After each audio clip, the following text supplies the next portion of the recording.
Hello students, welcome back to my YouTube channel TSK Tutorials presented by Shivkumar ST.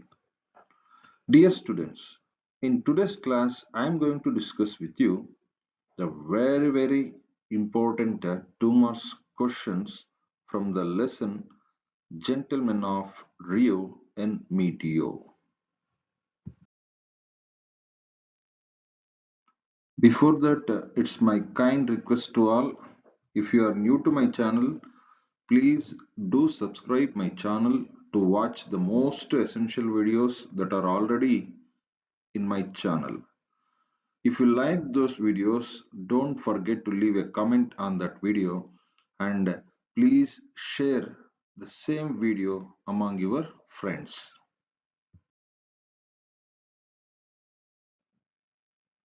Let's see the very first question. What features of Dan Anselmo's property attracted the Americans to buy? So this question had already appeared in June 2023 supplementary examination. So ಈ ಒಂದು ಪ್ರಶ್ನೆಯ ಅರ್ಥ ನೋಡೋದಾದ್ರೆ Don ಅನ್ಸೆಲ್ಮಾ ಅವರ ಆಸ್ತಿಯ ಯಾವ ವೈಶಿಷ್ಟ್ಯಗಳು ಅಮೇರಿಕನರಿಗೆ ಕೊಳ್ಳಲು ಆಕರ್ಷಣೀಯವಾಗಿ ಕಂಡವು ಅಂತಿದೆ. The answer is Don Anselmo as a piece of land and an old-fashioned house. ಹೌದು, ಡಾನ್ ಅನ್ಸೆಲ್ಮೋ ಹತ್ರ ಒಂದು ಚಿಕ್ಕ ಜಮೀನಿತ್ತು. ಆ ಜಮೀನಿನ ನಡುವೆ ಒಂದು ಸುಂದರವಾದ ಹಳೆಯ ಶೈಲಿಯ ಮನೆ ಇತ್ತು. The house was small and wretched. ಆ ಒಂದು ಮನೆಯು ಚಿಕ್ಕದಾಗಿ ಆಕರ್ಷಣೀಯವಾಗಿತ್ತು. The land was fertile with a little creek. ಆ ಒಂದು ಜಮೀನು ಫಲವತ್ತತೆಯಿಂದ ಕೂಡಿತ್ತು. ಕಾರಣ ಏನಪ್ಪಾ ಅಂತಂದ್ರೆ ಜಮೀನಿನ ನಡುವೆ ಒಂದು ಸಣ್ಣ ಹೊಳೆ ಹರಿತಿತ್ತು. The orchard was full of fruit bearing trees. ಅಷ್ಟೇ ಅಲ್ಲದೆ ಆ ಒಂದು ಜಮೀನಿನಲ್ಲಿ ಅಥವಾ ಜಮೀನಿನ ತುಂಬ ಹಣ್ಣು ಬಿಡುವಂತಹ ಮರಗಳು ತುಂಬಿದ್ದವು. ಸೊ ಇಷ್ಟೆಲ್ಲ ಕಾರಣದಿಂದ ಅಮೆರಿಕನರು ಡಾನ್ ಅನ್ಸೆಲ್ಮೋ ಅವರ ಜಮೀನನ್ನ ಕೊಳ್ಳೋದಕ್ಕೆ ಮುಂದೆ ಬರ್ತಾರೆ. Let's move to the second question. How do you say that Don Anselmo was passionate about or proud of his land, family, and the children? So this question also had asked in June 2023 supplementary examination. So ಈ ಒಂದು ಪ್ರಶ್ನೆಯ ಅರ್ಥ ನೋಡೋದಾದ್ರೆ Don Anselmo ತನ್ನ ಜಮೀನು, ಕುಟುಂಬ ಮತ್ತೆ ತನ್ನ ಊರಿನ ಜನರ ಬಗ್ಗೆ ಅಪಾರವಾದಂತಹ ಒಂದು ಕಾಳಜಿ, ಒಲವು ಮತ್ತೆ ಹೆಮ್ಮೆ ಇತ್ತು ಅಂತ ನೀವು ಹೇಗೆ ಹೇಳುತ್ತೀರಿ ಅಂತ ಪ್ರಶ್ನೆ ಕೇಳಿದ್ದಾರೆ. The answer is Don Anselmo was proud of his large family. Don Anselmo ಅವ್ರಿಗೆ ತನ್ನ ದೊಡ್ಡ ಕುಟುಂಬದ ಬಗ್ಗೆ ಅಪಾರವಾದಂತಹ ಹೆಮ್ಮೆ ಇತ್ತು. He had planted and gifted the trees to every born child in the village. Don Anselmo ತನ್ನ ಜಮೀನಿನಲ್ಲಿ ತನ್ನ ಹಳ್ಳಿಯಲ್ಲಿ ಜನಿಸಿದಂತಹ ಪ್ರತಿಯೊಂದು ಮಗುವಿನ ಹೆಸರಿನಲ್ಲಿ ಒಂದು ಸಸಿಯನ್ನ ನೆಟ್ಟು ಅದನ್ನ ಆ ಮಗುಗೆ ಉಡುಗೊರೆಯಾಗಿ ನೀಡಿದ್ದರು. He loved his orchard very much, therefore it took too much of time to sell. Don Anselmo ತನ್ನ ಜಮೀನಿನ ಬಗ್ಗೆ ಅಪಾರವಾದಂತಹ ಒಲವಿತ್ತು. ಅಪಾರವಾಗಿ ತನ್ನ ಜಮೀನನ್ನ ಪ್ರೀತಿಸುತ್ತಿದ್ದರು. ಅದಕ್ಕೆ ಅವ್ರೇನ್ ಮಾಡ್ತಾರೆ, ಆ ಒಂದು ಜಮೀನನ್ನ ಮಾರಾಟ ಮಾಡಲು ತುಂಬಾ ಸಮಯವನ್ನ ತೆಗೆದುಕೊಳ್ತಾರೆ. He had sold orchard to Americans because they are good people. ಅವನು ತನ್ನ ಜಮೀನನ್ನ ಅಮೆರಿಕನರಿಗೆ ಮಾರ್ತಾನೆ. ಕಾರಣ ಏನಪ್ಪಾ ಅಂತಂದ್ರೆ ಅಮೆರಿಕನರು ಒಳ್ಳೆಯ ಜನ ಅಂತ ತಿಳಿದು ಅವ್ರಿಗೆ ಏನ್ ಮಾಡ್ತಾನೆ, ಮಾರ್ತಾನೆ. ಸೊ ಇಷ್ಟು ಅಂಶಗಳು ಏನನ್ನ ತೋರಿಸುತ್ತೆ ಅಂತಂದ್ರೆ ಡಾನ್ ಅನ್ಸೆಲ್ಮೋಗೆ ತನ್ನ ಜಮೀನಿನ ಬಗ್ಗೆ, ತನ್ನ ಕುಟುಂಬದ ಬಗ್ಗೆ ತನ್ನ ಗ್ರಾಮದಲ್ಲಿರುವಂತಹ ಜನರ ಬಗ್ಗೆ ಅಪಾರವಾದಂತಹ ಹೆಮ್ಮೆ ಮತ್ತು ಒಲವು ಇತ್ತು ಅಂತ ಗೊತ್ತಾಗುತ್ತೆ.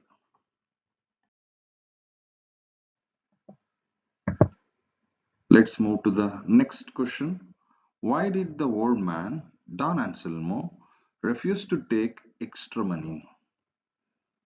ಡಾನ್ ಆನ್ಸೆಲ್ಮೋ ಅಮೆರಿಕದವರು ನೀಡಿದಂತಹ ಅಥವಾ ನೀಡಲು ಮುಂದಾದಂತಹ ಹೆಚ್ಚುವರಿ ಹಣವನ್ನ ತೆಗೆದುಕೊಳ್ಳಲು ತಿರಸ್ಕರಿಸ್ತಾನೆ ಏಕೆ? ಸೊ ಈ ಒಂದು ಪ್ರಶ್ನೆಯು ಏಪ್ರಿಲ್ 2023 ಮತ್ತೆ ಮಾದರಿ ಪ್ರಶ್ನೆ ಪತ್ರಿಕೆ 4 2026ರಲ್ಲಿ ಕೇಳಲಾಗಿದೆ. So the answer is Don Anselmo agreed to sell his land for $1,200. Don Anselmo ತನ್ನ ಜಮೀನನ್ನ 1200 ಅಂದ್ರೆ $1,200ಗೆ ಮಾರೋದಕ್ಕೆ ಒಪ್ಕೊಂಡಿರ್ತಾರೆ. After the survey, Americans offered extra money for extra land, but he refused it. So ಅಮೆರಿಕದವರು ಡಾನ್ ಆನ್ಸೆಲ್ಮೋ ಅವರ ಭೂಮಿಯನ್ನ ಕೊಳ್ಳುವುದಕ್ಕಿಂತ ಮುಂಚೆ ಒಂದು ಸರ್ವೆ ಮಾಡಿಸ್ತಾರೆ, ಸಮೀಕ್ಷೆಯನ್ನ ಮಾಡಿಸ್ತಾರೆ. ಆ ಒಂದು ಸಮೀಕ್ಷೆಯಲ್ಲಿ ಆ ಹೆಚ್ಚುವರಿ ಭೂಮಿಗಾಗಿ ಹೆಚ್ಚು ಹಣವನ್ನ ನೀಡೋದಕ್ಕೆ ಮುಂದಾಗ್ತಾರೆ. ಆದರೆ ಡಾನ್ ಆನ್ಸೆಲ್ಮೋ ಏನ್ ಮಾಡ್ತಾರೆ, ಅದನ್ನ ನಯವಾಗಿ ತಿರಸ್ಕರಿಸ್ತಾರೆ. As he felt that he was insulted by the offer. Don Anselmo ಅಮೆರಿಕದವರು ಹೆಚ್ಚುವರಿ ಹಣವನ್ನು ನೀಡಲು ಮುಂದಾದಾಗ ಆತ ನನ್ ನಿಜವಾಗ್ಲೂ ಅವಮಾನ ಆಯ್ತು ಅಂತ ಭಾವಿಸ್ತಾನೆ. He was a man of principle and he stuck to his words. ಅವನೊಬ್ಬ ತತ್ವ ಬದ್ಧ ವ್ಯಕ್ತಿಯಾಗಿದ್ದು ನುಡಿದಂತೆ ನಡೆಯುವಂತಹ ವ್ಯಕ್ತಿ. ಈಗ ಆಲ್ರೆಡಿ ಆತ ಡಿಸೈಡ್ ಮಾಡಿದಾನೆ ಏನಂತ, ತನ್ನ ಜಮೀನನ್ನ ಅಂದ್ರೆ ತನ್ನ 8 ಎಕರೆ ಜಮೀನನ್ನ $1,200ಗೆ ಮಾರ್ತೀನಿ ಅಂತ ಮೊದಲೇ ಹೇಳಿದ್ದ. ಅದಕ್ಕೆ ನುಡಿದಂತೆ ನಡೆಯುವಂತಹ ವ್ಯಕ್ತಿ ನಾನಾಗಿದ್ದು ನನಗೆ ನಿಮ್ಮ ಹೆಚ್ಚುವರಿ ಹಣ ಬೇಕಾಗಿಲ್ಲ ಅಂತ ನಯವಾಗಿ ತಿರಸ್ಕರಿಸ್ತಾನೆ. Let's move to the next question. Why did the storyteller fail to convince Don Anselmo to accept more money? ಕತೆಗಾರ ಡಾನ್ ಆನ್ಸೆಲ್ಮೋ ಅವರಿಗೆ ಅಮೆರಿಕದವರು ನೀಡುವಂತಹ ಹೆಚ್ಚುವರಿ ಹಣವನ್ನು ಸ್ವೀಕರಿಸಿ ಎಂದು ಮನವೊಲಿಸುವಂತಹ ಪ್ರಯತ್ನದಲ್ಲಿ ವಿಫಲನಾಗ್ತಾನೆ ಏಕೆ ಅಂತ ಪ್ರಶ್ನೆ ಕೇಳಿದ್ದಾರೆ. The answer is Don Anselmo was a man of principle. ಈಗಾಗಲೇ ನಿಮ್ಗೆ ಹೇಳಿರುವಂತೆ ಡಾನ್ ಆನ್ಸೆಲ್ಮೋ ಒಬ್ಬ ತತ್ವಬದ್ಧ ವ್ಯಕ್ತಿಯಾಗಿದ್ದು ಈ ಸ್ಟ್ರಕ್ ಟು ಹಿಸ್ ವರ್ಡ್ಸ್, ಆತ ತನ್ನ ಅಂದ್ರೆ ನುಡಿದಂತೆ ನಡೆಯುವಂತಹ ವ್ಯಕ್ತಿಯಾಗಿರ್ತಾನೆ. He felt that it was insult to take more money. ಆತ ಯಾವ ರೀತಿ ಭಾವಿಸ್ತಾನೆ ಅಂದ್ರೆ ಹೆಚ್ಚು ಹಣವನ್ನ ತೆಗೆದುಕೊಳ್ಳೋದು ನಿಜವಾಗ್ಲೂ ಒಂದು ಅವಮಾನಕರ ಸಂಗತಿ ಅಂತ ಭಾವಿಸ್ತಾನೆ. Therefore, the storyteller failed to convince him to take extra money. ಆದ್ದರಿಂದ ಕತೆಗಾರನು ಡಾನ್ ಆನ್ಸೆಲ್ಮೋ ಅವರಿಗೆ ಹೆಚ್ಚಿನ ಹಣವನ್ನ ಪಡೆಯಲು ಅಥವಾ ಸ್ವೀಕರಿಸಲು ಮನವೊಲಿಸುವ ಪ್ರಯತ್ನದಲ್ಲಿ ವಿಫಲನಾಗ್ತಾರೆ.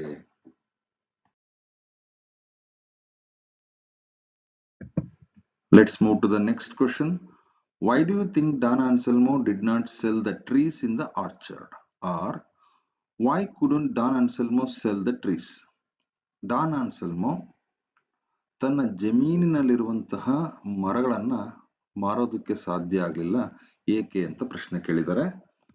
The answer is Don Anselmo had planted and gifted the trees to every born child in the village.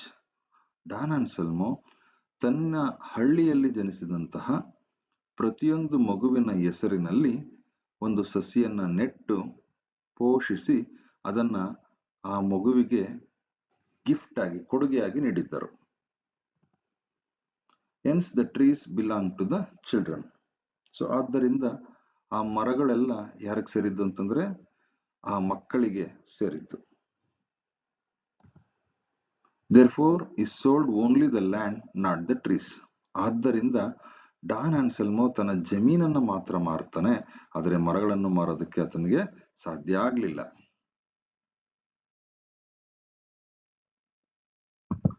Let's move to the next question. How was the problem of the ownership resolved by the Americans? ಅಮೆರಿಕನಿಗರಿಗೆ ಎದುರಾದಂತಹ ಮಾಲೀಕತ್ವದ ಒಂದು ಸಮಸ್ಯೆಯನ್ನ ಹೇಗೆ ಬಗೆಹರಿಸಿಕೊಂಡ್ರು ಅಂತ ಪ್ರಶ್ನೆ ಕೇಳಿದ್ದಾರೆ. Americans legally owned the trees. ತಮಗೆಲ್ಲ ಗೊತ್ತೇ ಇದೆ, ಡಾನ್ ಆನ್ಸೆಲ್ಮೋ ತನ್ನ ಜಮೀನನ್ನ ಮಾತ್ರ ಮಾರಿದ್ದೀನಿ, ಆ ಮರಗಳನ್ನ ಮಾರಲಿಕ್ಕೆ ಸಾಧ್ಯ ಇಲ್ಲ, ಆ ಮರಗಳು ಮಕ್ಕಳ ಹೆಸರಿನಲ್ಲಿ ಇದೆ ಅಂತ ಹೇಳಿದಾಗ ಅಮೆರಿಕನ್ ಅವರು ಪ್ರತಿಯೊಂದು ಮಗುವಿನ ಮನೆಯ ಮುಂದೆ ಹೋಗಿ ಆ ಮಗುವಿಗೆ ಇಂತಿಷ್ಟು ಹಣವನ್ನ ಕೊಟ್ಟು ಅದನ್ನೇನ್ ಮಾಡ್ತಾರೆ, ಕಾನೂನುಬದ್ಧವಾಗಿ ಅದನ್ನ ಪಡ್ಕೊಳ್ತಾರೆ. The generous Don Anselmo made them to buy the trees individually by the children. ಉದಾರ ಮನಸ್ಸಿನ ಡಾನ್ ಆನ್ಸೆಲ್ಮೋ ವೈಯಕ್ತಿಕವಾಗಿ ಮಕ್ಕಳಿಂದ ಮರಗಳನ್ನ ಪಡೆಯುವಂತೆ ಅಮೆರಿಕನರಿಗೆ ಮಾಡ್ತಾನೆ. ಈ ರೀತಿಯಾಗಿ ಅಮೆರಿಕನರು ಆ ಒಂದು ಮಾಲೀಕತ್ವದ ಸಮಸ್ಯೆಯನ್ನ ಬಗೆಹರಿಸ್ಕೊಳ್ತಾರೆ. Let's move to the next question. What makes you feel that Don Anselmo was a man of principles?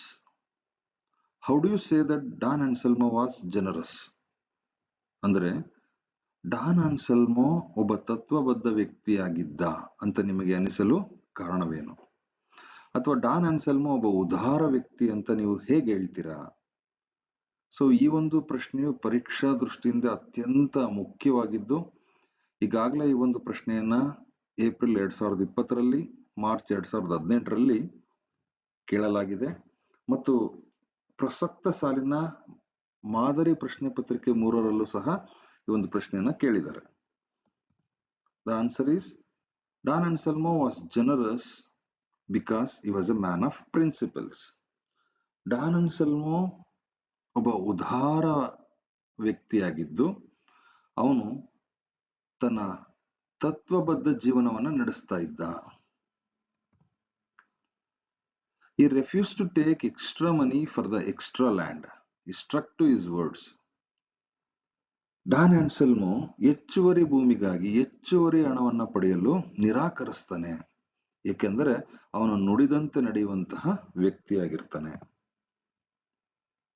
He had planted and gifted a tree to every child of his village. ಅವನು ತುಂಬಾ ಉದಾರಿ ಅನ್ನೋದಕ್ಕೆ ಇದೊಂದು ನಿದರ್ಶನ. ಏನಪ್ಪಾ ಅಂತಂದ್ರೆ, ತನ್ನ ಹಳ್ಳಿಯಲ್ಲಿ ಜನಿಸಿದಂತಹ ಪ್ರತಿಯೊಂದು ಮಗುವಿನ ಹೆಸರಿನಲ್ಲಿ ತನ್ನ ಜಮೀನಿನಲ್ಲಿ ಒಂದು ಸಸಿಯನ್ನ ನೆಟ್ಟು ಪೋಷಣೆ ಮಾಡಿ ಅದನ್ನ ಆ ಮಗುವಿಗೆ ಉಡುಗೊರೆಯಾಗಿ ನೀಡಿರ್ತಾನೆ. ಸೊ ಎಲ್ಲ ಅಂಶಗಳನ್ನು ನೋಡೋದಾದ್ರೆ ಡಾನ್ ಆನ್ಸೆಲ್ಮೋ ನಿಜಕ್ಕೂ ಉದಾರವಾದಂತ ವ್ಯಕ್ತಿ ಮತ್ತು ತತ್ವಬದ್ಧ ವ್ಯಕ್ತಿಯಾಗಿರ್ತಾನೆ ಅಂತ ಹೇಳೋದಕ್ಕೆ ಸಾಧ್ಯ ಆಗುತ್ತೆ.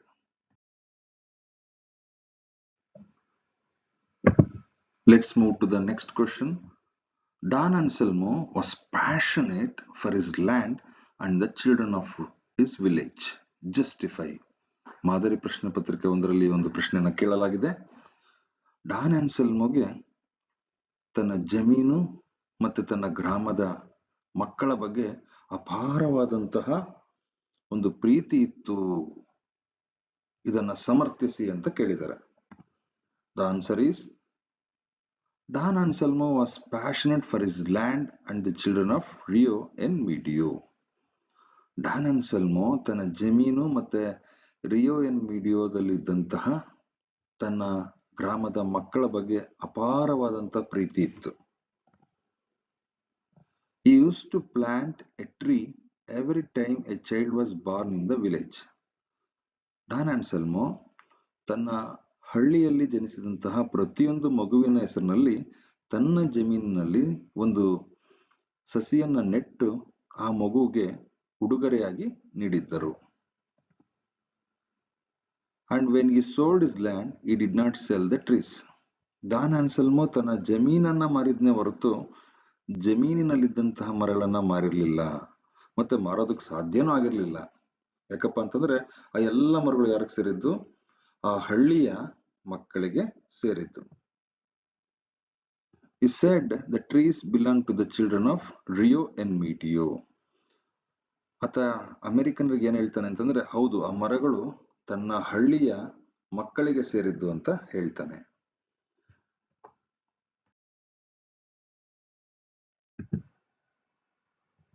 Let's move to the 9th question. What made the Americans complain against the children of Rio en Medio? ಅಂದರೆ ಅಮೆರಿಕದವರು ರಿಯೋ ಎನ್ ಮೀಡಿಯೋ ಗ್ರಾಮದ ಮಕ್ಕಳ ವಿರುದ್ಧ ದೂರಲು ಕಾರಣವೇನು? ಈ ಒಂದು ಪ್ರಶ್ನೆಯು ಮಾದರಿ ಪ್ರಶ್ನೆ ಪತ್ರಿಕೆ 2026ರಲ್ಲಿ ಕೇಳಲಾಗಿದೆ. So the answer is the Americans complaint the storyteller that the children of the village were running around their orchard. ಅಂದರೆ ಹಳ್ಳಿಯ ಮಕ್ಕಳು ತಮ್ಮ ಹಣ್ಣಿನ ತೋಟದ ಸುತ್ತಲೂ ಆಟವಾಡ್ತಿದ್ದಾರೆ ಅಂತ ಅಮೆರಿಕದವರು ಏನ್ ಮಾಡ್ತಾರೆ, ದೂರ್ತಾರೆ. They are playing in the orchard, plucking the flowers from the trees. ಅವರು ತೋಟದಲ್ಲಿ ಓಡಾಡ್ತಾ ಇರೋದು ಅಷ್ಟೇ ಅಲ್ಲದೆ ಆಟ ಆಡ್ತಾ ಆ ಹಣ್ಣಿನ ಮರದಲ್ಲಿ ಬಿಟ್ಟಂತಹ ಹೂಗಳನ್ನ ಕಿತ್ತು ಹಾಳು ಮಾಡ್ತಾ ಇದ್ದಾರೆ. So they could not enjoy their property. ಆದ್ದರಿಂದ ಅಮೆರಿಕದವರು ತಮ್ಮ ಆಸ್ತಿಯನ್ನ ಸಂತೋಷದಿಂದ ಅನುಭವಿಸಲು ಸಾಧ್ಯ ಆಗ್ತಿಲ್ಲ ಎಂಬುದು ಅಮೆರಿಕದವರ ದೂರಾಗಿದೆ.